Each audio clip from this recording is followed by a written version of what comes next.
बातें जो है साफ साफ लिखी गई।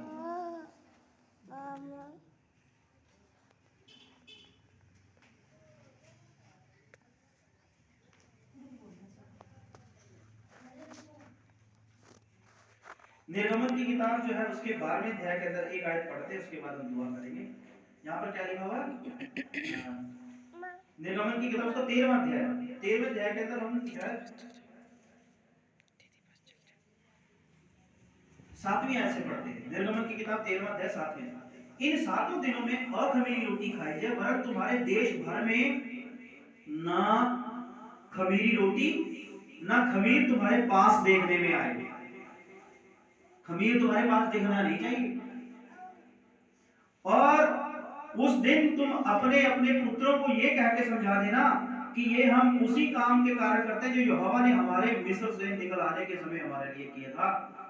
फिर ये तुम्हारे लिए तुम्हारे हाथ में एक चिन्ह होगा और तुम्हारी आंखों के सामने स्मरण कराने वाली वस्तु ठहरे, जिससे यहोवा की व्यवस्था तुम्हारे मुंह पर है, क्योंकि यहोवा ने तुम्हें अपने बलवंत हाथों से निकाला है। तो परमेश्वर इस तरह से हमें जो है आजाद करके लेकर के आया। मैं एक आयत और पढ़ता हूं 12वें अध्याय में से 15वीं आयत। 7 दिन तक अखमीरी रोटी खाया करना। निर्गमन 12 उसकी 12वां अध्याय उसकी 15वीं आयत। उनमें से पहले दिन अपने अपने घर में से खमीर हटा देना, वरन जो कोई पहले दिन से लेकर 7वें दिन तक कोई खमीरी वस्तु खाए वो प्राणी इस्राएलियों में से नष्ट किया जाए। समझे इसका मतलब? ये इशारा किया जाए न्याय के दिन।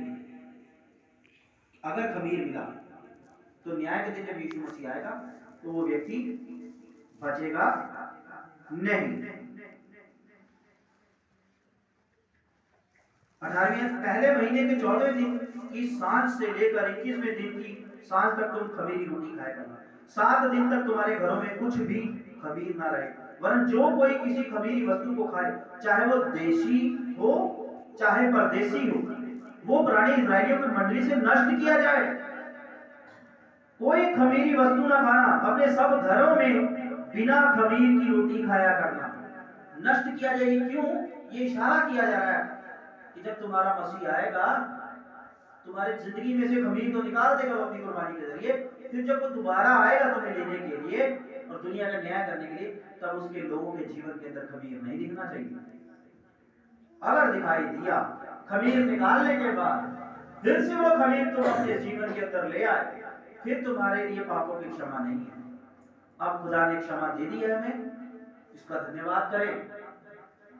लेकिन अब भी हम जो है उस खमीर को अपने जीवन में खींच के बना के रखते हैं, तो याद रखें फिर हमारे लिए क्षमा नहीं है, क्षमा नहीं। इसलिए प्रभु यीशु मसीह के आने तक दया है, क्षमा है, मौका है। अगर अभी भी हमने उस खमीर को नहीं छोड़ा अपने जीवन के अंदर बना के रखा, तो प्रभु यीशु मसीह पता नहीं कब आ जाएगा। इसलिए अभी तक नहीं आया ना, मौका है। तो आज ही से फैसला करें कि हम उस खमीर को अगर हमारे जीवन में है हम दूर करेंगे अपने जीवन से, और अब हम वो नया जीवन जो यीशु मसीह ने हमें दिया उसको जिए।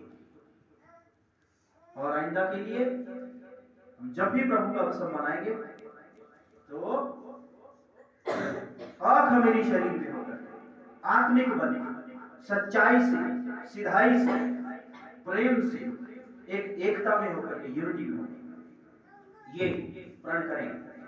और मालूम है आज लोग जो है ना ये सब प्रचार किया जा रहा है, लेकिन फिर भी लोग समझते नहीं है। हमारे प्रभु के लोग ऐसे ही बने हैं, धड़े बनाए जा रहे हैं, गुण बनाए जा रहे हैं, एक के बाद एक जो है अपना ही चला जा रहा है अपने हिसाब से। इसका मतलब ये है कि अब डर नहीं रहा, ना तो डर रहा उस प्रभु यीशु मसीह, ना उसके लिए रिस्पेक्ट है। उसके नाम से प्रार्थनाएं तो कर रहे लेकिन रिस्पेक्ट नहीं, रिस्पेक्ट नहीं। तो न्याय के दिन प्रभु कहता बहुत सारे ऐसे हैं कि हे प्रभु करते होंगे, लेकिन मैं उनको कह दूंगा कि मैं तुम्हें नहीं जानता। तुम हे प्रभु तो करते रहे, लेकिन तुमने रिस्पेक्ट नहीं किया, इज्जत नहीं की गई, तुमने खमीर को दूर नहीं किया। इसलिए प्रभु आप सबको आशीष दे। आइए हम आखिर